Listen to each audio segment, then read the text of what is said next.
천지를 창조하신 하나님께서 나를 이 땅에 살게 하신 것을 믿으시면 아멘 합시다. 우리는 하나님께서 이 땅에 계획을 갖고 두신 인생이고 하나님께서 잘 심으신 삶입니다. 이제 곧 봄이 올 텐데 땅속에서는 숨겨진 그 뿌리 안에서부터 뭔가 싹이 솟아나지 않습니까?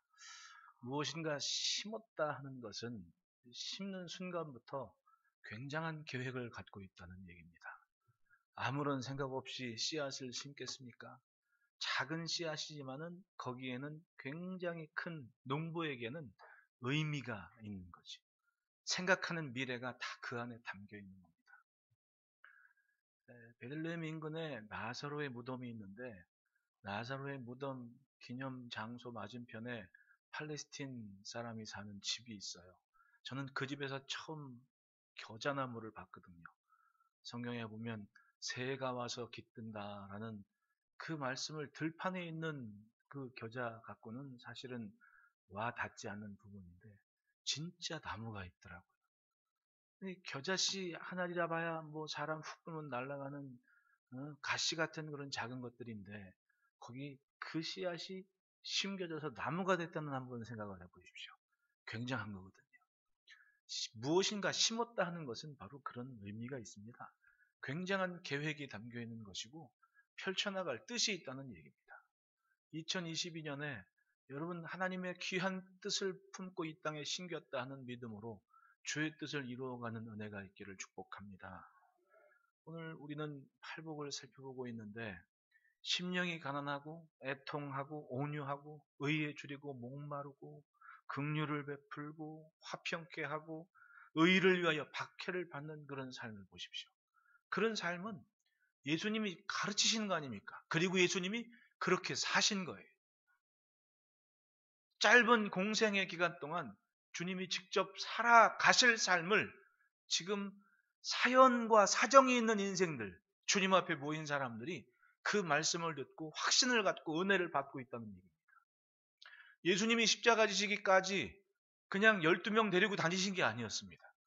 굉장히 많은 무리들이 주님 곁에서 함께 동행을 했다는 이야기입니다. 성경의 배경을 이렇게 연구를 해보면 사실은 예루살렘 사람들은 예루살렘에 있는 종교인들은 예수님께서 예루살렘에 오실 때 그리 환영하는 사람이 아닙니다. 아쉬움이 있는 사람이 고침받게 오는 사람들이 있지만은 공개적인 종교인들은 갈릴리 출신 선지자라는 그 예수에 대해서 환송이나 환영을 하진 않거든요. 그런데 마지막에 예루살렘에 입성할 때 사람들이 호산나 다윗의 자손 찬송하면서 자기 옷도 걷어 펼치고 예수님 앉히고 아주 그냥 놀라운 잔치를 퍼레이드를 벌였습니다. 그 사람들이 다 어떤 사람들입니까? 갈릴리건 두로건 시다니건 예수님께 은혜를 받은 사람들은 그대로 작심하고 예수를 따르기로 작정을 했고 그 사람들 중에 누군가는 예수님이 마치 헤롯을 무찌르고 새로운 유대의 왕으로 본격적으로 설 수 있는 것 같은 위안을 받는 사람들도 있었던 거예요. 그런 무리들이 함께 예루살렘에 찾아왔기에 예루살렘에 있는 종교인들이 두려워 떨 만큼의 군중들이 함께 왔다는 얘기입니다. 얼마나 무서워요. 마치 혁명이 일어날 것 같은 굉장한 날. 그러니 그 많은 사람들이 예수를 쫓는데 그냥 쫓았겠냐고요. 나름대로는 사정이 있고 사연이 있고 생각이 있으니까 그 모든 것들을 버리고 주님을 따라 나선 거 아닙니까? 그런 그들에게 예수님이 말씀하셨던 거예요. 가난한 마음을 가져야 된다. 하나님 앞에 애통함이 있어야 된다. 하나님을 갈망하는 마음이다. 여러분, 하나님만 갈망하면 그 이외의 것들은 내 인생에 그렇게 중요한 것들이 아니에요. 우리 사는 모습이 그렇지 않습니까? 내가 좋아하는 것, 내가 중요한 것 한 가지가 분명하면 나머지 것들은 있어도 그만 없어도 그만인 거예요. 그것 때문에 내가 휘둘리지 않는다는 겁니다. 감정과 생각과 마음. 안 그래요? 하나님을 갈망하는 마음이면 나머지는 그냥 그럭저럭 가는 겁니다. 절대로 이것만 놓치지 않는다 하는 그 애통함이 있어야죠. 그러면 또 온유한 마음, 온유한 자가 복이 있다고. 왜냐하면 그들이 땅을 차지하게 된다고 얘기를 해요. 새 번역에는 이렇게 번역을 했습니다. 온유한 사람은 복이 있다. 그들이 땅을 차지할 것이다. 지금 온유한 자가 앞으로 땅을 차지하게 하실 것이라고. 이것이 이 땅에 하나님의 자녀를 심으신 하나님의 계획이야. 계획은 어찌 되든 이렇게 되든 저렇게 되든 이 전망하고 바라본다라는 것은 이루어질 수도 있고 안 이루어질 수도 있지만은 신기하게 이것이 이루어지는 날이 있을 때 얼마나 짜릿합니까? 여러분, 제가 생명의 삶이라는 우리 재직들 훈련 과정 처음 시작할 때 제가 한 2008년인가 뭐 그때 한 경제학자의 강연에 참석했을 때 그분이 그런 얘기를 했거든요. 국내에 세계적으로 굴지에 있는 경제 기업에서 우리나라가 약 2025년쯤 되면 이 경제 지수가 일본을 앞지르게 될 거라고 그렇게 전망을 한 얘기를 제가 소개한 적이 있었습니다. 아마 설교 시간에도 기억이 나시는 분은 기억이 나실 겁니다. 근데 진짜로 이제 2022년이 됐는데 신문에서 뭔가 GDP 뭐 이게 막 일본보다 우리가 더 낫다고 얘기를 하는 거예요. 그러니까 어떻게 25년이 기다려지는 겁니다. 그러면 우리 애들이 커서 막 본격적으로 활동을 하게 될 2035년쯤 되면 우리나라 경제 규모가 일본을 앞지르게 된다는 얘기를 그 사람이 했거든요. 그럼 나는 생각이 2035년을 기대하겠습니까? 안 기대하겠습니까? 거기 가 있는 거, 야, 짜릿한 거예요. 신기하거든요. 이런 일들이. 아니, 사람이 바라봐도 그런데 하나님께서 온유한 자가 땅을 차지하게 하신다는 얘기가 믿어져야 안 믿어져요? 믿어야죠. 사람이 하는 것도 믿어지는데 하나님이 말씀하신데 그걸 어떻게 안 믿겠냐고. 생각을 하면 할수록 우리가 사는 날이 참 재밌고 신기하고 내일 무슨 일이 있을까 기대하게 되는 마음을 갖게 되는 겁니다. 여러분, 절대로 하나님과 동행하는 생각과 마음과 삶을 놓치지 마시기를 축복합니다. 마주보고 인사합시다. 예수님처럼 삽시다. 예수님께서 쓸 때 세상은 로마의 압제에 있고 얼마나 암울한 때를 살았습니까? 그런데도 주님은 그렇게 가난한 마음, 애통하는 마음, 온유한 마음, 긍휼히 여기고 화평케 하고 의에 줄이고 목마른 마음, 핍박을 받는 마음, 기꺼이 그런 마음으로 살아내시는 거예요. 예수님이 이 땅에 오시기 전 주전 63년경에 로마의 폼페이우스가 팔레스틴과 시리아 지역을 점령해서 로마의 통치 기반에 뒀습니다. 그 이전에 하스몬 왕조가 세우기 전에 이집트의 프톨레미우스 왕조가 사실은 그 알렉산더 대왕이 죽고 그 당시에 그 지중해 연안의 나라들이 4개 통치구역으로 갈라지지 않습니까? 그때 당시에 이집트를 통치하는 왕조가 시리아와 유대까지 통치를 했던 거예요. 근데 이제 마카비우스 혁명이 일어나고 막 이렇게 장장장해서 하스몬 왕자가 잠깐 이 헬라권에서 독립을 해서 유대 왕조를 이루어 가고 있었거든요.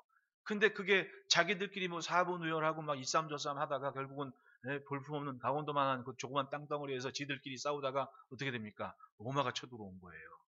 졸지 아무것도 아닌 꼴이 돼버렸지. 아무리 자들끼리, 여러분, 자기들끼리 잘났다고 소리쳐봤자 자기보다 더 큰 사람이 있어요. 세상은 그런 겁니다. 서로 사이좋게 즐겁게 예쁘게 기쁘게 살아야지. 자, 옆에 있는 사람 3초만 쳐다보십시오. 조금 길게.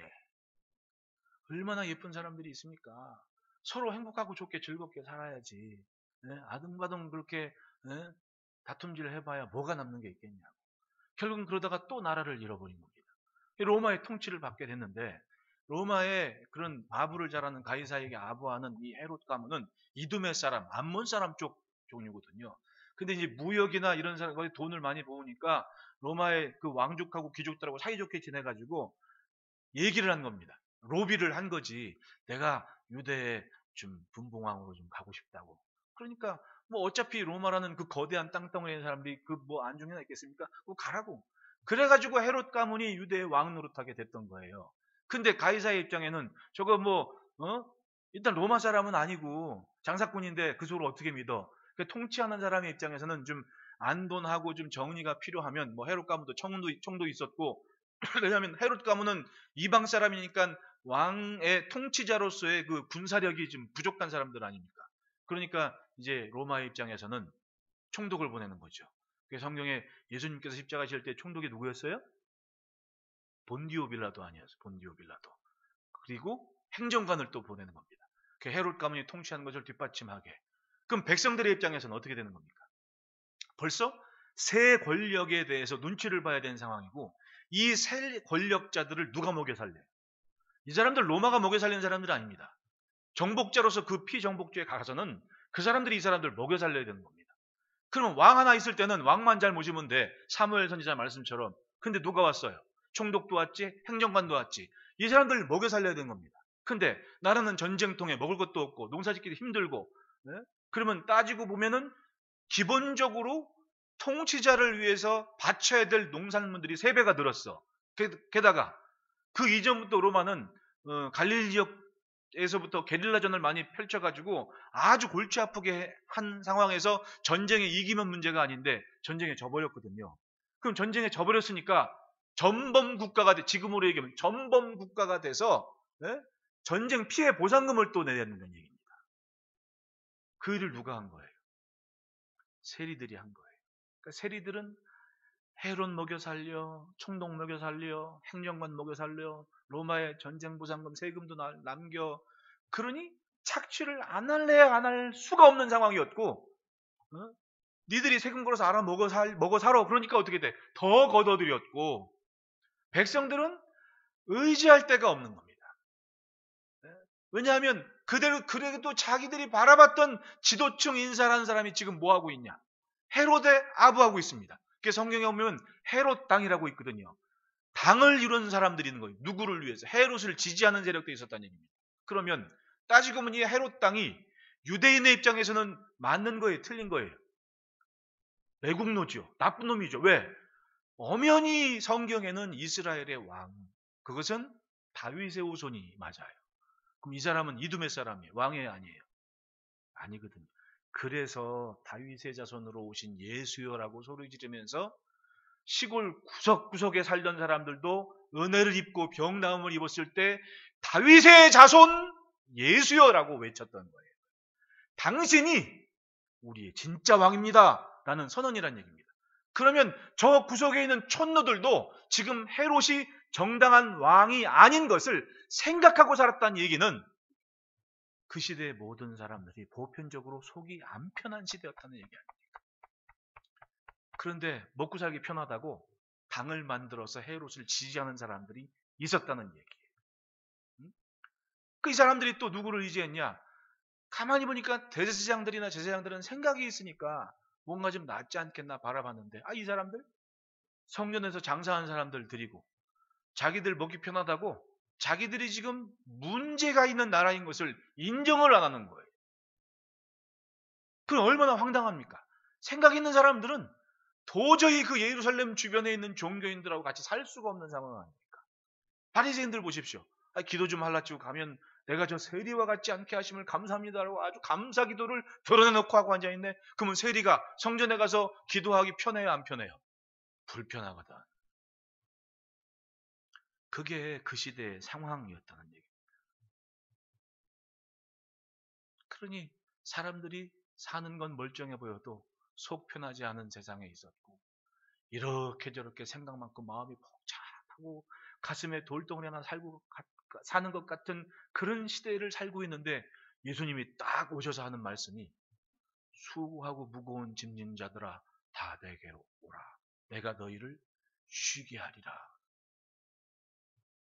이게 이제껏 들었던 그런 종교인들의 얘기가 아니에요. 종교인들은 딱 들어갔더니 무슨 모세의 율법과 전통을 강연을 하는데 기가 막히게 펼쳐나가는 겁니다.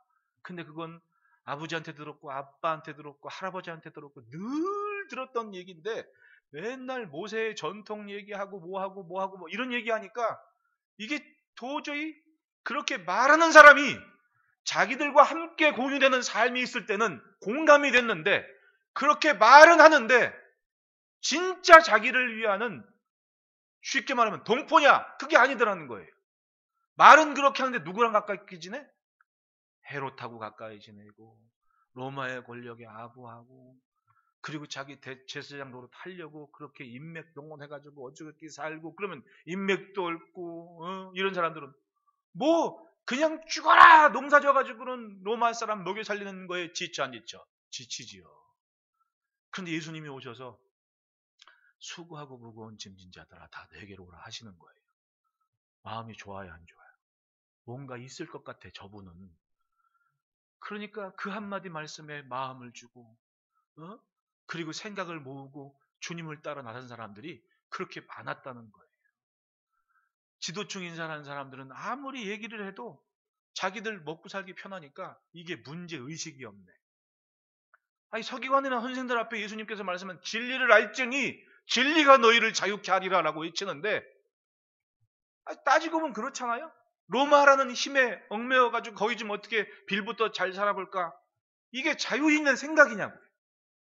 근데 예수님이 진짜 알려면 똑바로 알으라고, 너희가 진정 자유가 필요한 인생이라고 얘기하니까 이 사람들 하는 말 보십시오. 요한복음 8장 33절에 그들이 대답하되 우리가 아브라함의 자손이라 남의 종이 된 적이 없거늘 우리가 어찌하여 우리가 자유롭게 되리라 하느냐.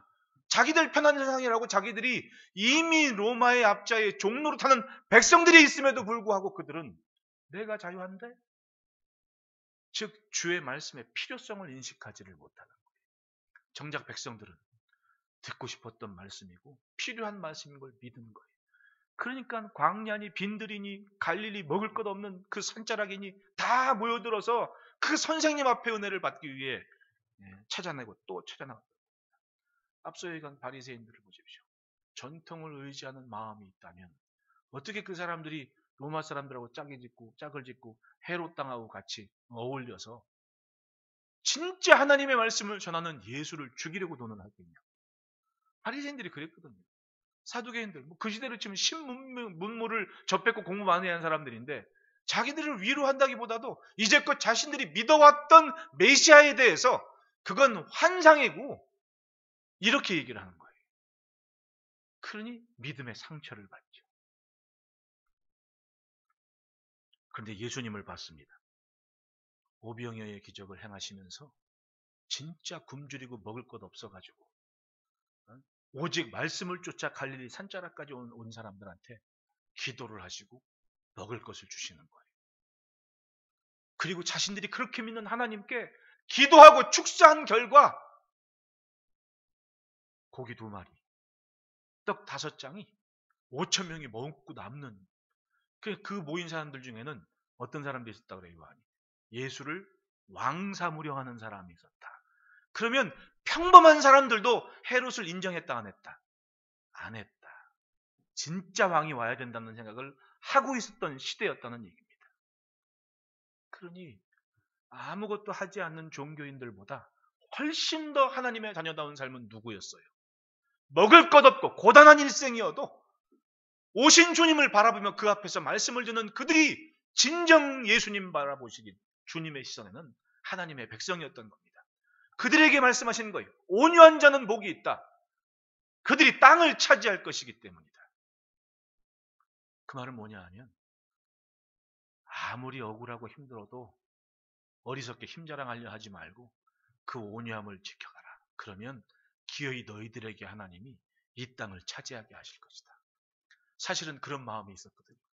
성경에 보면 셀로 땅, 발음에 따라 젤로 땅이라기도 하고, 요건 헤롯 땅하고 다르고 우리말 번역에는 열심 땅이라고 된.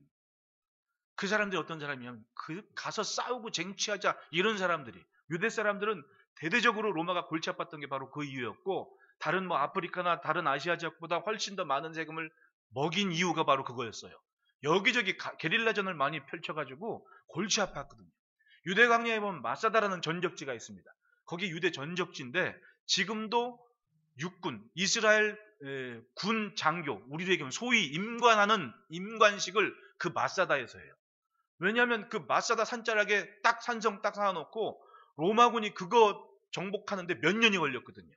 하도 원통해가지고 억울하고 분해가지고 그 산자락까지 사선으로 그 이스라엘 사람들 노예로 잡아가지고 노동력을 활용해서 흙 쌓고 돌 쌓고 막 이래가지고 사면으로 뱀의 길이라고 얘기해 지금. 거기다가 쫙 산성을 쌓아가지고 비스듬히 쌓아가지고 정복하러 딱 들어갔는데 다 죽어버린 거예요. 왜냐면 자기들끼리 제비 뽑아가지고 누가 죽일래? 열 사람인가 뭐 나서가지고 처음에 자기 식솔들 막 자기 집파들 다 죽이고 남은 사람들끼리 제비 뽑아가지고 넌 마지막까지 살아라. 그리고는 그 한 사람이 다 죽인 거예요. 그리고 자기도 억울하지만 자살을 한 거예요. 성경에 자살을 해야 돼 말아야 돼. 그게 유대인의 법인데 이 사람들은 얼마나 지독했냐 하면 대표로 한 놈만 죽어라. 그리고 다 죽여라. 이렇게 된 거지. 그러니까 한 사람이 다 죽는데 애기 엄마가 곡식 창고에 숨어 있었어. 그럼 그 사실을 다 본 거야. 로마가 거기 딱 들어갔는데 자기들은 이게 전적 아니에요. 자부심이고 해냈어. 딱 들어갔는데 다 죽어버린 거야. 근데 유대인들이 이것을 자기들의 항거의 정신이라고 생각을 해서 지금도 장교임관식을 거기서 갔거든요. 우리는 지금 케이블카 타고 올라가는데 걔네들은 지금도 완전군정으로 올라가거든. 유대인의 자부심이었죠. 바로 이 근성은 어디부터 나왔냐면 정복 당할 때부터 생각 있는 사람들이 여기저기 산자락에 숨어서 그렇게 게릴라전을 펼쳤던 거예요. 지금 전술을 얘기하면 골치 아팠거든요. 그런 사람들이 열심당원들이거든요. 그러니까 이 사람들도 예수님의 제자 가운데 속해 있던 거예요. 근데 예수님 제자 중에 가룟 유다 같은 경우 보십시오. 이 사람이 그런 영향을 받았기 때문에 자, 앞서 얘기했죠. 무리들이 평소에 헤롯 궁을 경비하는 군대가 얼마나 있을 것 같아? 기껏해야 200~300명 안 넘어요. 왜냐면 그 자기 궁에서 먹여 살리고 그런 사람들이 뭐하러 군입을 몇백 명 두겠냐고. 로마에 군단이 와 있고 군단이 근처에 주둔해 있고 백부장의 군대들이나 다 항시도 주둔해 있는데 자기 군 병력에 많이 둘 필요가 없거든요. 근데 지금 이 열심당원의 입장에는 갈릴리나 주변 지역의 주님의 은혜를 받은 사람들이 몇 명이에요. 얼핏 봐도 지금 수천 명이 같이 가고 있는데 막 옷 벗어서 막 나귀 안장 만들지 막 길자박에 막 종려나무 딱 펼치지 흔들고 오산나 다윗의 자손이요 막 외치지. 그러니까 이 열심당원 쪽에 있는 사람들 입장에는 혁명이야. 이 군중을 밀고 헤롯 왕궁으로 가기만 하면 헤롯을 왕자에서 끌어내릴 수 있고 다윗의 자손이신 저분이 유대의 왕으로 회복하는 성경에 예언된 메시아이시다라고 선언할 수 있는 굉장한 정치적인 영향력을 제작했다는 얘기입니다. 짜자잔! 일은 벌어졌어. 이젠 예수님이 딱 들어가서 왕으로 가기만 하면 돼. 갔어요, 안 갔어요? 성전으로 가버렸죠. 가서 그렇게 뒷돈 받고 재물 파는 사람들한테 자리 내주고 백성들에게 그렇게 중합했던 그 성전을 다 둘러엎으시고 아버지의 집을 강도의 구리로 만들어 난리를 치시고. 그러니까 유다가 어떻게 해요? 계산이 틀렸어 지금. 여러분 3년을 예수님 곁에서 말씀을 듣고 따랐어도 그 말씀에 맞추지 않으면 남이야. 식구가 아니더란 얘기지. 3년을 말씀을 들었는데 그 순간 유다가 어디를 갔어요? 내가 번지수를 잘못 찾았구나. 그래 누구에게 갔어요? 내가 생각했던 그분이 아니라고 제사장들에게 가서 흥정을 하지 않습니까? 은 30에 예수님을 팔았습니다.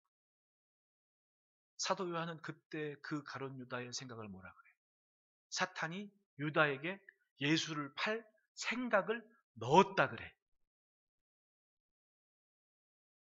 내가 생각하는 줄 알았는데 그게 사탄이 넣은 생각이라고 얘기를 하지 않습니까? 한순간이었습니다. 주의 말씀을 맞추며 살지 않았더니 내가 마귀 자식이 되고 사탄의 도구가 됐다는 얘기 아니에요. 얼마나 무서운 얘기예요. 그러니 정말 중요한 한 가지를 붙잡지 않으면 한순간에 내 생각의 광장이 사탄이 뭔가 뿌리는 공간이 될 수 있다는 거예요. 여러분 마귀에게 틈 주지 마십시오. 작은 틈이면 충분히 마귀는 내 생각을 그 마귀 생각으로 채울 수 있는 능력이 있는, 함부로 생각할 게 아니에요. 그러니까 이게 생명에 이르는 것인지 사망에 이르는 것인지 나는 알아. 그런데 하나님을 붙잡는 갈망이 없는 인생은 항상 자기만 오라. 그게 문제인 거예요. 자기만 옳다는 거. 따라합시다. 맞추지 않으면 동행할 수 없다.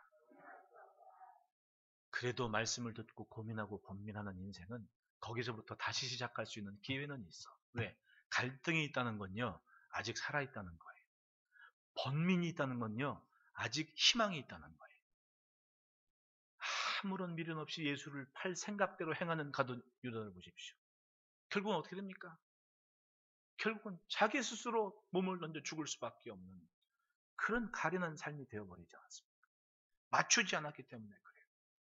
그런가 하면 니고데모를 보십시오. 잠깐의 만남, 한 번의 만남이 충분히 모든 것을 던지고 예수님 쫓을 수 있는 각오를 했습니다. 그건 맞춘 거예요. 한 번 딱 봤는데 맞췄습니다. 확실하게 예수님. 아니 난데없이 뜬금없는 얘기를 하는데 막 성령으로 거듭나고 그거 어떻게 알아들어. 근데 이 사람은 어떻게 하든 이분 말씀은 맞다고 주님을 믿어버린 거야. 요한복음 7장을 보면 이 산헤드린 공회는 유대 사회에서 약 70명 정도의 어른들이 모이는 곳입니다. 그러면 유대 사회의 대표야, 그 사람들. 거기서 결정하는 게 법이거든. 근데 니고데모는 거기에 한 명이었습니다. 요한복음 7장을 보면 공회에서 예수를 공박하는 얘기가 나왔을 때 반론을 제기한 사람이 누구였습니까? 니고데모였습니다. 이러기 힘들거든요. 당시로 유대교로 막 이단으로 몰을 쓰는 상황인데 그 공회 앞에서 당신들이 무슨 자격으로 그 사람을 힐난할 수 있느냐? 죄 없는 사람을 함부로 그렇게 판단할 수가 있겠느냐라고 공개적으로 방어한, 변론한 사람이 니고데모였습니다. 대단하지 않아요? 이건 한 번의 만남과 말씀이 확실하게 생각과 마음을 주의 말씀과 뜻에 바쳤다는 얘기예요. 나 이제 예수 닮기로 작심했다. 그리고 산 거죠. 용기 있는 사람이었습니다. 요한복음 19장에 아리마떼 사람 요셉이 나와요. 이 사람 유대인 중에 지주였고 부자였습니다. 동네 유지였습니다. 빈 무덤을 몇 개쯤 동산점 갖고, 당시로 얘기하면 서울의 빈 땅 동산점 갖고 있던 사람이었지. 유명한 사람이었거든요. 근데 이 유대인 정치인 세력들 때문에 드러내놓고 내가 예수의 제자라고 말은 안 했어. 그냥 묵묵히 후원했을 뿐이지. 그러니까 여러분, 드러내지 않고 후원한다는 게 대단한 거거든요. 얘기했죠. 그렇게 수백 명 몰려다녔는데 그 사람들이 어디 가서 먹고 자냐고. 이런 사람들이 있으니까 먹고 자고 사고 산 거예요. 따지고 보면 갈릴리 변두리에 있는 데에서 생활비가 다를 거 아닙니까? 먹고 사는데 갈릴리에서 지금으로 쉽게 말하면 지금 따지면 1불 주고 떡 10장 샀으면 예루살렘 가면 1불 주고 떡 2장일 거 아닙니까? 그런 상황인데 누구 때문에 산 거예요? 이런 사람들이 후원했다니까요.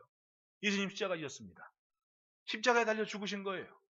근데 따지고 보면 누가 장례식 해야 돼? 베드로니 뭐니 이런 사람들이 나서 장례식 치러야죠. 내리시고. 다 도망갔잖아요. 누가 내렸습니까?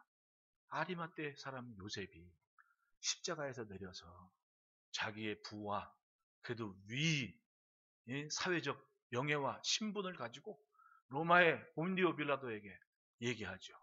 내가 이분 좀 모시겠소. 하니까 평소에 후원금 좀 많이 받고 유대 사회에서 좀 함부로 할 수 없는 사람이니까 그러라고. 그리고 내준 거 아니에요. 그리고 아리마떼 사람 요셉은 그 예수님을 자기의 동산 무덤에 장례식을 치렀습니다. 그 누가 해야 할 일입니까? 예수님의 12제자 중에 누구의 그곳에 이름은 나와야 될 거 아니에요. 아무도 안 나왔습니다. 아리마떼 사람 요셉만 나왔어. 그 말은 전적으로 주도하고 책임진 사람은 아리마떼 사람 요셉이었다는 얘기야. 따지고 보면 예수님 주변에 이렇게 결단하고 모든 것을 주님께 맡긴 사람들이 있었어요. 왜? 맞췄기 때문에 그런 거예요. 맞췄기 때문에. 맞추지 않으면 아무런 일도 없습니다. 갈등과 고민이 없으면 아무런 변화가 없습니다. 뭐든지 해야 무슨 일이 있는 거 아니에요. 제자들은 그렇게 살아냈다는 거예요. 그런데 그 시대의 종교인들은 어떻겠습니까? 멀쩡히 다윗에선 예수가 왔음에도 불구하고 마가복음 3장 6절에 보면 바리새인들이 나가서 곧 헤롯 땅과 함께 어떻게 예수를 죽일까 의논하더라라고 얘기. 이게 분위기였습니다. 그럼 따지고 보면 바리새인하고 헤롯 땅하고 친해야 돼, 안 친해야 돼? 논리적으로는 친할 수 없는 사람들이야. 왜? 유대인의 전통을 존중하는 바리새인이 어떻게 이방 이두메 사람이 왕노릇하고 있는데 이걸 친하게 지내냐고. 헤롯 땅 사람들은 헤롯을 지지하는 사람들인데 말이 안 되잖아요. 근데 이 사람들이 자기들하고 목적이 같아졌어. 누구? 예수를 죽이자. 그리고 뭉친 거 아니에요.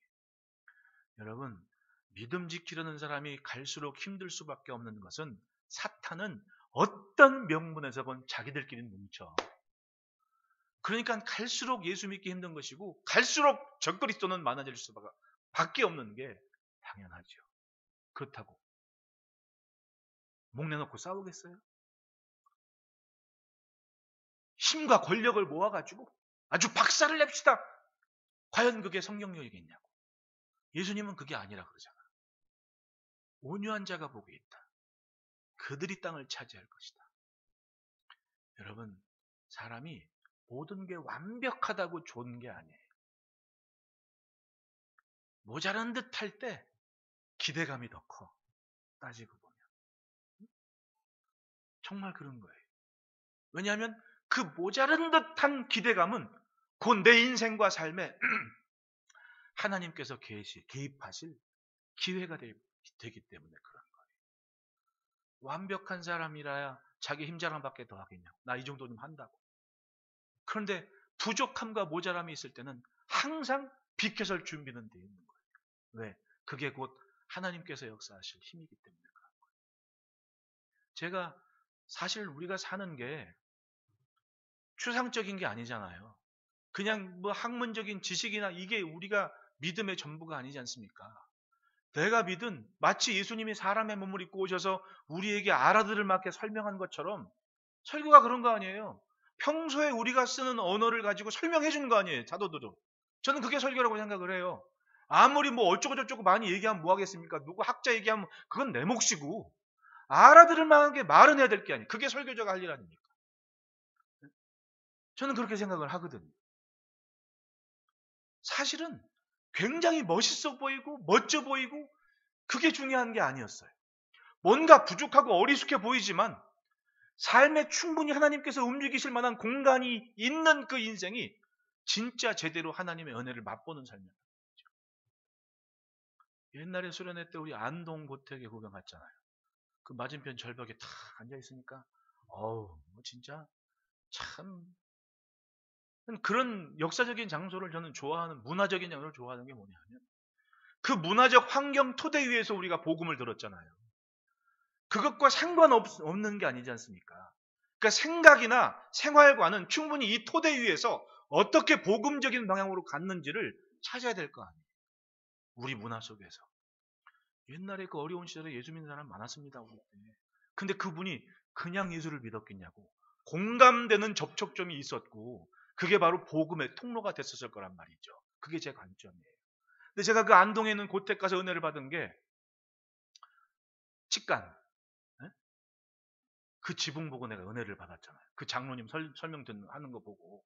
왜냐하면 그렇게 뭐 고택에 뭐 내놓으라 하는 집안 진사댁인지 뭔지 기와가 막 그냥 쫙쫙 왕족이 하는 거 바로 전까지는 쌓을 수 있을 만큼 기와 높게 막 쌓고 처마도 막 만들었는데 그러면 자기 가는 화장실도 좀 따뜻하게 만들지. 우리 지금 우리 교회에서 제일 따뜻한 데가 어딘지 아세요?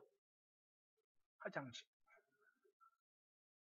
그렇게 좀 해놔야 될 거 아니야. 근데 이 사람은 그 화장실 지붕을 그 뭐지? 초가집 지붕으로 볏짚단 역으로 딱 덮어놨어요. 그리고 설명을 하지 않습니까? 그 시대의 문화에 대해서. 나는 거기에 은혜를 받았어요. 아 그렇구나. 인생이 자기가 쌓은 부, 자기 집안, 신분 이런 거 아무리 완벽해도 빈 구석이 있을 때 사람이 완전해지는구나. 자기의 온전함을 지키는구나. 그런 관점으로 나는 해석을 했거든요.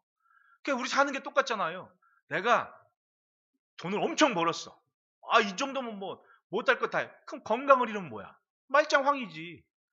내가 자신을 빡빡 나와서 출세 다 시켰어. 근데 애들이 예수를 안 믿어. 이것도 꽝이지. 부도수표 아니에요? 근데 내가 돈은 남들만큼 못 벌었어. 자식도 남들이 무슨 뭐 성공이 어쩌고저쩌고 그러지 않아. 사는 게 불안한 것 같아. 그리고 내 건강도 그냥 숨만 쉬어. 얼마나 불쌍해. 근데 자랑스러운 게 하나가 있어. 그래도 마음에 위안이 되는 거. 나 예수 잘 믿고 있거든. 나 오늘 기도하거든. 나 예배 드리거든. 그러면 그 한 가지 때문에 그 빈 구석이 뭘로 채워집니까? 하나님께서 보실 땐 얘는 내가 안 지켜주면 숨만 쉬다 갈lum이야. 그리고는 얼마나 불쌍히 여기시겠냐고. 완벽하다는 인생에겐 그게 없는 겁니다. 근데 부족하다고 여기는 인생은 그럴 수밖에 없는 거예요. 왜? 진짜 그렇게 살거든. 여러분 우리가 사는 세상을 보십시오. 뭐가 온전하겠습니까? 이번 이 팬데믹 기간에 여러분들 뭘 느껴요? 코비드 19이라는 이 바이러스는요. 규명된 인간의 생명을 위태롭게 하는 규명된 21개 바이러스 중에 하나랍니다. 그럼 나머지 20개는 어디 있는 거예요 도대체? 요건 또 언제 올 거냐고. 이걸 생각해야죠. 그렇게 생각하면 우린 지금 하루하루 살고 있는 게 은혜인 겁니다. 하나님의 기막힌 이 관리하심 속에 병마가 틈타지 않고 건강이 상하지 않고 호흡이 멀쩡하게 그렇게 살아내고 있지 않습니까? 은혜가 아니면 어떻게 살겠냐고. 아니 어디 가서 버스 타고 가다가 손잡이라도 같이 만지면 난리가 나는 마당에 그걸 규명해낸다고 또 그냥 찾아내고 어떻게 되고 얼마나 복잡했습니까? 그 복잡한 틈바구니 우리는 그래도 매일매일 이렇게 건강하게 살고 있는 게 신기하지 않아요? 우리 유재승 집사님 막 이 팬데믹 기간에 그냥 하필이면 맹장이 아파가지고 병원에 갔는데 또 병원에서 또 그게 또 지혜롭게 막힘없이 잘 돼가지고 하룻밤 사이 수술 잘 돼가지고 치료되는 게 이거 신기하지 않아요? 기적입니다. 이런 게. 왜? 그걸 못하는 사람도 있거든. 저 동네는 그렇게 위급한 산모가 병원 가지를 못해가지고 사산을 하는 데도 있습니다. 이 시국에. 슬프지 않아요? 이게 현실인 거예요. 우리 주변에 벌어지지 않아서 우리가 지금 이렇게 편한 마음으로 앉아있는지 모르지만 지금요 딸이 산딸 된 아빠들은 난리가 나 여기다 기도 부탁한다고 받아주는 병원이 없다고 맨날 다니는 병원인데도 안 받아준다 그런다. 그런 시국인데 근데 그게 인간의 생명을 위태롭게 하는 21개 규명된 21개 바이러스 중에 하나 때문에 지금 이 지경이 난 거야. 그러면 아직 멀쩡히 경험해 보지 못한 나머지 20개 바이러스들 중에서 둘이 마음 맞춰가지고 야 우리 둘이 한꺼번에 가자. 그럼 어떻게 될 것 같아? 난리가 날 것 같지 않습니까? 공상과학 영화 같죠? 벌써 오미크론 다음에 올 바이러스 이름까지 정해졌대. 프랑켄슈타인 바이러스. 우리가 사는 세상이요. 생각보다 그렇게 편한 곳이 아니었어요. 그러니 하나님은 매일 우리의 삶을 지켜주시는 겁니다. 전사님, 이거 온풍기 좀 틀어놓는 게 낫겠습니다. 살짝 틀어놓으십시오.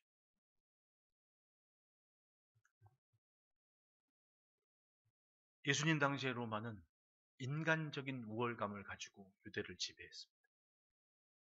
그런데 그 시대에 그런 생각하는 사람들이 없었던 것이 아니에요. 우리의 힘으로 뭔가 한거를 해서 우리의 존재성을 좀 인식시키자.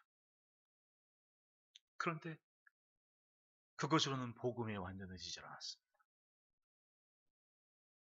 그런 생각을 가지고 있던 유대교회 분파했던 열심당원들은 예수님 십자가 지신 후에 주후 70년 로마의 군사에 의해서 예루살렘 성전은 벽 하나 안고 다 무너지게 됐습니다. 여러분 힘 자랑하다가 힘에 망하는 거예요. 근데 그 1세기 교회를 보십시오. 예수님 가르침 받았던 제자들은 항거하는 것이 아니라 하나님께 집중하는 모습을 가지고 그걸 받아들입니다. 이 온유하는 게 여러분 자기는 힘은 있어. 근데 그거 자기가 정말 중요하게 여기는 것 때문에 그 힘을 절제를 하고 내 앞에 있는 것을 받아들이는 상태가 온유함. 이게 참 까다로운 거예요. 힘자랑하고 싶지. 그런데 온유함은 그걸 인정하고 받아들이라는 자신을 절제해서 다른 사람들을 받아들일 수 있는 만한 인품을 온유함이라고 얘기를 합니다. 1세기 교회는 그런 온유함을 가지고 박해와 핍박 속에 견딜 수 없으니까 흩어지는 방법을 택했습니다. 그리고 뭐 했습니까? 거기서 또 예배하고 찬송하고 결국은 어떻게 됐습니까? 복음이 확장되는 통로가 됐습니다. 사도 바울이 전도하고 가기 전에 이미 가는 곳곳에 교회가 있었어요, 없었어요? 있었잖아요. 아직 안 갔는데 있었어. 그 사람도 어디서 나온 사람들이야? 몰려왔던 사람들이 오순절에 은혜 받고 말씀 받고 흩어졌는데 살 수 없으니까 자기들이 살았던 곳에 갔을 거 아니에요. 예수 말씀 지키고 거기서 교회를 만들어서 모여 있었다는 얘기입니다. 그리고 사도 바울이 도착해서 그 교회에 그러니까 아무개네 교회에 모여나라 아무개네 교회에 문화나라 얘기한 게 그거예요. 흩어진 사람들이 모여서 교회를 만들고 이루고 있었다는 얘기 아닙니까? 그게 온유함의 결과였던 거 아닙니까? 그 시대에는.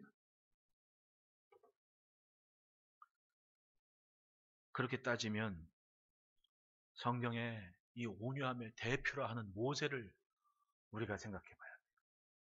모세를 하나님이 인정했습니다. 민수기 12장 3절에 이 사람 모세는 온유함이 지면의 모든 사람보다 더하더라.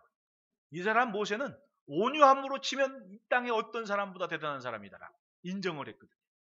모세의 일상을 보십시오. 처음부터 온유했습니까? 대단한 사람이었거든. 왜냐하면 자기가 뭔가 자기 스스로를 인식할 순간부터 이 사람은 거의 왕자급이야. 공주의 아들로 왕자 노릇하며 살았던 사람이거든요. 그런데 히브리서에 따르면 어디선가 자기 동포를 좀 볼 생각에 나가지고 가뒀더니 이 애굽의 군사가 막 그냥 그렇게 박해를 하고 그러니까 화가 나. 어떻게? 그래갖고 너 일로 와. 한 방 쳤거든. 죽어버렸네. 근데 이게 따지면 그래도 왕자인데 왕자가 치면 맞아야 돼, 덤벼야 돼. 죽은 사람으로서는 참 억울한 거야. 왜? 하필이면 날 때 친 놈이 누구야? 왕자였어. 이건 일방적 폭행이라 그러는 거예요. 에? 맞을 수밖에 없죠. 어떻게 왕자한테 까불어 자기가. 자기가 뭐 계급이 얼마나 되건 이건 중요한 게 아니라 지금 일단 왕자가 친다. 그리고 죽은 거야. 얼마나 불쌍해요. 억울한 죽음이었어. 모세가 힘자랑한 겁니다. 그런데 일 버리고 난리가 난 거야. 자기보다 힘센 사람이 있어 없어? 있거든요. 바로 왕이 화날 정도면 그 사람이 그 모세한테 맞고 죽은 애굽 사람이 중요한 사람이었게 안 중요한 사람이었게. 그건 애들이 생각해도 그 사람이 보통 사람은 아니었구나라고 상상을 했을 거 아닙니까?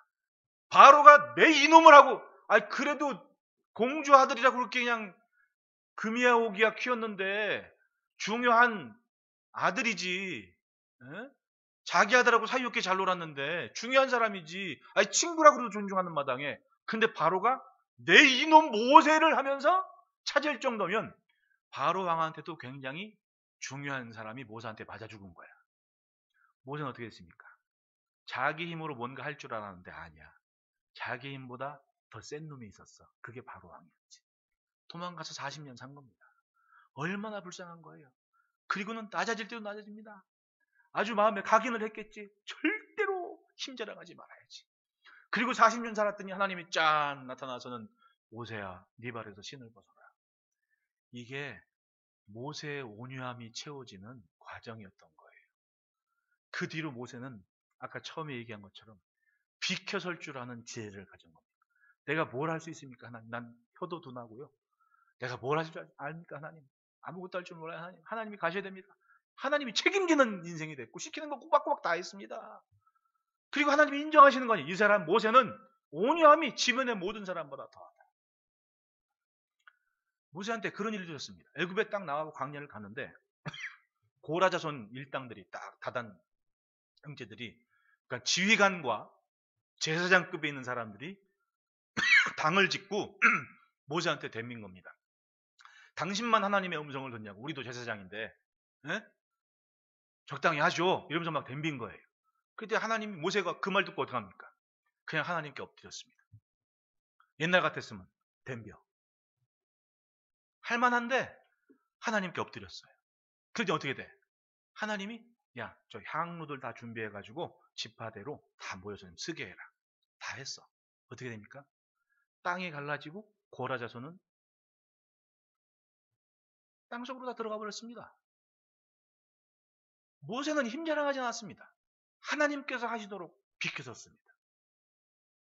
자기 가족들 중 그런 사람이 있었습니다. 누이 미리암이 자기가 구수 여인하고 결혼을 했어.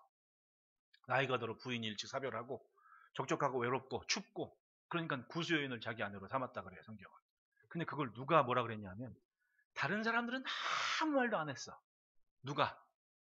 자기 누이 미리암이. 뭐 나이 차이는 한 17살 차이 나겠지. 왜냐하면 모세가 사실은 누구 때문에 산 거예요? 미리암 때문에 산 거거든. 자기 누이 아니었으면 자기 죽은 거 알았을까 몰랐을까? 아기 땐 몰랐어도 커서는 알았겠지. 근데 그 누이가 자기 생각하기에 따라 자기 잘못일 수도 있는 게 왜냐하면 그 구수 여인은 이스라엘 사람이에요? 아프리카 사람이에요? 애굽 사람이에요? 따지고 보면 애굽 사람인 거야. 근데 그 여인을 자기 부인으로 삼았으니까 사실상 유대 여인들의 정신적 지주였던 여선지자 미리암에게는 그게 옳은 일이에요, 나쁜 일이에요? 나쁜 일이지. 왜냐하면 이방인 여인, 애굽 여인을 자기 부인으로 삼았다는 것이 민족적 동기와 하나님의 자녀로서의 자부심, 자존심으로서는 용납할 수 없는 일인데, 그걸 자기 동생 이스라엘의 집사 모세가 해갔다는 얘기입니다. 동생, 내가 이건 좀 내 말 좀 들어라. 어떻게 그럴 수가 있냐? 모세는 또 아무 말도 못해. 왜? 누나거든. 근데 그걸 누가 봤어요? 하나님이 들으시고 어떤 일이 벌어집니까? 모세를 혼내줬어요? 미리암을 혼내줬어요? 미리암이 나병에 걸려서 이스라엘 진영에서 떨어져서 그대로 죽을 수 있는 일주일을 보내게 만드셨습니다. 그게 무엇 때문에 그래요? 온유함.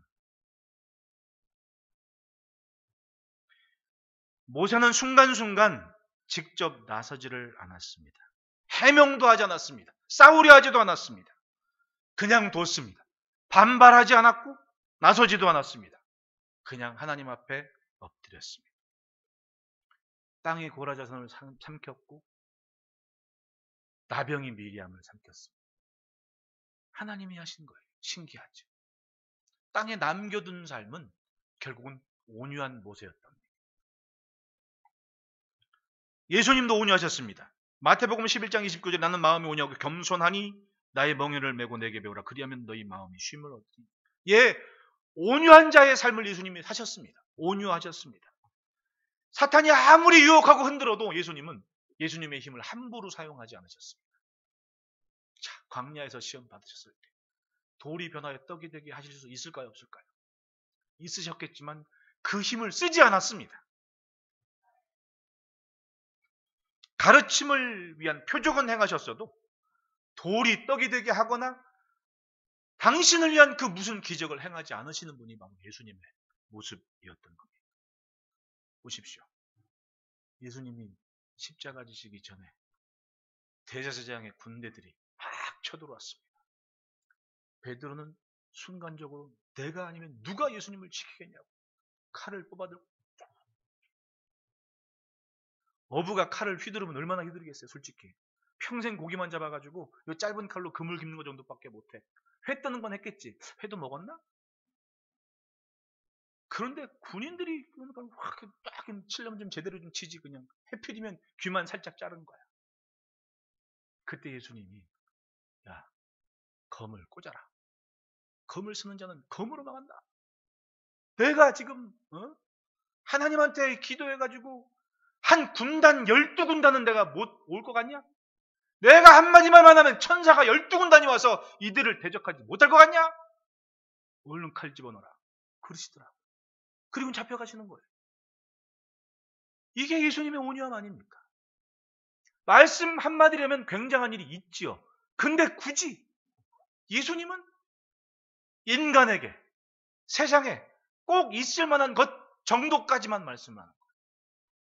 그리고 제자들에게 자기들의 본질, 본인의 모습을 찾게 하지 않습니까? 부활하셔서 갈릴리에서 나타나신 예수님도 고기 잡아 밤새도록 고기 잡아 못 잡은 제자들한테 야, 오른편에 그물을 던져라. 그랬더니 고기가 막 딱 잡히는데 153마리라고. 그러면 그 고기 누가 잡아준 거예요? 예수님이 글로 몰아주신 거 아니겠냐고. 근데 굳이 예수님이 제자들한테 그 잡은 고기 좀 가져와 봐라 라고 얘기하거든요. 아니, 이왕에 글로 모실 거면 예수님 앞에도 좀 갖다 놓지. 그걸 또 굳이 가져오라 그러신 이유는 뭘까요? 그런 생각은 나만 하나 봐. 아무도 그런 얘기는 안 하더라고. 예수님이 힘이 없으니까 능이 없습니까? 힘이 있으되 참 지혜롭게 그 힘을 절제하면서 앞에 있는 인생들을 향한 가르침과 교육, 목적과 방향이 분명하셨던 거 아닙니까? 그것이 바로 예수님의 온유하심이었던 겁니다. 여러분, 그 예수님이 말씀하시는 거예요. 온유한 자가 복이 있다. 마땅히 화를 내야 할 형편인데 참고 있고, 안 갚음할 위치인데 요동함이 없고, 빈 공간을 둔 것 같은 그 인생을 위해 하나님의 역사하신다. 그러면 마지막에는 결국 하나님은 그런 인생들이 땅을 차지하게 하신다. 여러분, 예수님의 그 말씀을 들은 백성들은 그때나 지금이나 커다란 충격이었을 겁니다. 자신의 주위를 돌아보니 온갖 사람들이 자기를 위한 수단과 방법을 가지고 아주 인생을 헤쳐나가기에 몰입되어 있습니다. 제사장들은 성전에서 재물을 통해서라도 돈을 벌려 하고, 위정자들은 재력과 인맥을 동원해서 한자리 거하게 챙기려 하고, 군사들은 힘으로 폭력을 행사해서 정한 월급 이외 부수입을 챙기려 했고, 세리들은 정한 세위에 더 받아서 자기 잘 살려고 배를 채우고 있었던 그런 삶에서 백성들은, 힘없고 백없는 연약한 백성들은 누구를 의지하며 살아가겠습니까? 우리들 말로 허구한 날 맨날에 해댕하다가 포기해버리고 식솔들 데리고 길가에 나앉은 사람들이 수두룩했다는 거 아니에요. 그리고 자기들을 위로해 줄 지도자를 찾고 있을 때 그들의 발걸음은 어느 날 세례 요한이 증거한 예수님 앞에 와 있던 거예요. 그런데 예수님이 그렇게 말씀하는 거예요. 우리로 얘기하면 피 터지게 잘 살려고 아주 몸부림치는 것보다 온유한 자가 복이 있다. 왜? 마지막에는 하나님께서 그들에게 땅을 주시기 때문에 그렇다.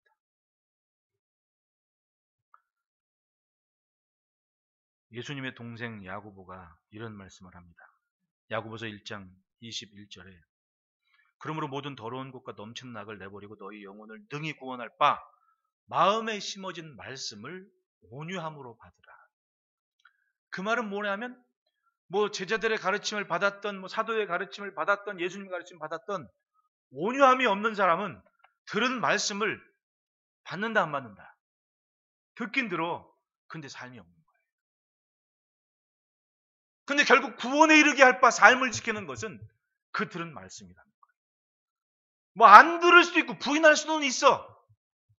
하지만 온유하면 그걸 아멘하고 받아들이며 그 말씀을 쫓아간다는 거예요. 그 말씀을 쫓아간 인생들이 가롯 유다가 아니라 베드로 같은 사람이 되는 거예요. 베드로가 죽을 때까지 그 민망함을 잊기 위해서 얼마나 몸부림쳤습니까? 사도 베드로 전후서를 한번 읽어봐요. 그 베드로 전서가 두서 없는 것 같지만 중요한 얘기는 다 하고 있거든. 제 생각에 이분은 아주 평생의 그 민망함을 혼자 기도하면서 낄낄거리고 웃었을 것 같아.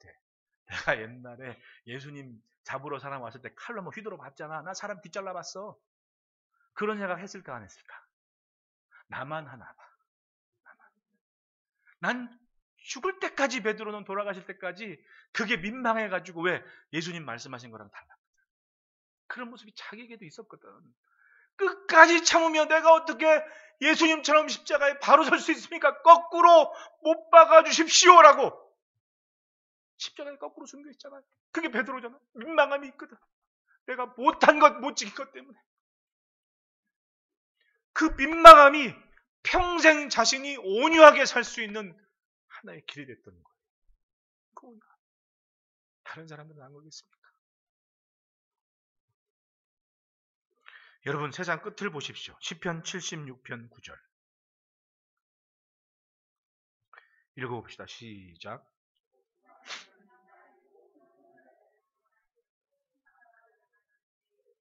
아멘. 하나님은 절박한 시간, 마지막 시간 온유한 자를 구원하시기 위해서 심판을 행하신다고 하지 않습니까? 그러면 세상의 마지막 때는 누가 담습니까? 온유한 자가 땅을 차지하리로다. 여러분 2022년 이전보다 조금 더 예수님 닮은 삶으로 거듭나시기를 축복합니다. 하나님은 그 심령을 위해 그 사람을 위해 땅을 주실 거예요. 그 자리에 서시는 날이 되시기를 축복합니다. 기도하겠습니다.